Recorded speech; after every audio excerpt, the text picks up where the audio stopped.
ಇನ್ನು ಬೆಂಗಳೂರಿನ ಮರಗಳ ಬಗ್ಗೆ ಆವಾಗವಾಗ ಬಹಳಷ್ಟು ಜನ ಮಾತಾಡ್ತಾ ಇರ್ತಾರೆ.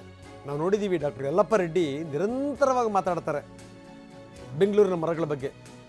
ಮರ ಹಾಕುವಂಥ ಸಂದರ್ಭದಲ್ಲಿ ಇಲ್ಲಿಗೆ ಹೊಂದುವಂಥ ಮರಗಳನ್ನು ಹಾಕಿ ಅಂತಿಂಥ ಮರಗಳನ್ನು ಬೆಳೆಸಬೇಡಿ ಅಂತ ಹೇಳ್ತಾ ಹೇಳ್ತಾ ಪಾಪ ಯಲ್ಲಪ್ಪ ರೆಡ್ಡಿಯವರು ಮುದುಕರಾಗಿ ಹೋಗ್ಬಿಟ್ರು. ಈಗ ಮರಗಳು ಇದ್ದಕ್ಕಿದ್ದಂಗೆ ಹೊತ್ಕೊಂಡು ಬೀಳ್ತವೆ. ಗಾಳಿ ಇಲ್ಲ, ಮಳೆ ಇಲ್ಲ, ಆದರೂ ಹೊತ್ಕೊಂಡು ಬೀಳುವಂಥ ಮರಗಳಿಗೇನು ಲೆಕ್ಕ ಇಲ್ಲ. ರಾಜಾಜಿನಗರದ ದೃಶ್ಯಾವಳಿಗಳನ್ನು ತೋರಿಸ್ತಾ ಇದ್ದೀವಿ ನಾವು.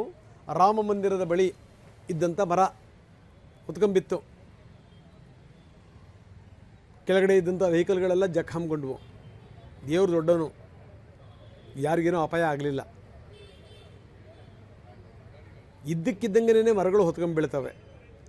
ಯಾಕಪ್ಪ ಅಂದರೆ ಕಾರಣ ಇಷ್ಟನೇ, ಒಂದು ವಯಸ್ಸಾಗಿರುವಂಥ ಮರಗಳು, ಜೊತೆಗೇನು ಅಂದರೆ ಮರಗಳು ಇವು ಡೀಪ್ ರೂಟೆಡ್ ಮರಗಳಲ್ಲ. ಇವು ನಮ್ಮ ನೆಲದ ನಮ್ಮ ಮಣ್ಣಿನ ಮರಗಳಲ್ಲ. ಇವು ಯಾವ್ಯಾವುದೋ ವಿದೇಶದ ತಳಿನ ತಂದು ಹಾಕಿಬಿಡ್ತಾರೆ. ದೆವ್ವದ ಥರ ಬೆಳೆದು ಬಿಡ್ತಾವೆ. ಹಂಗನೇ ದೆವ್ವನಂಗಿರ್ತಾವೆ ಮರಗಳು, ನೋಡಿದ್ರೆ ಹೊತ್ಕೊಂಡ್ಬೀಳ್ತವೆ.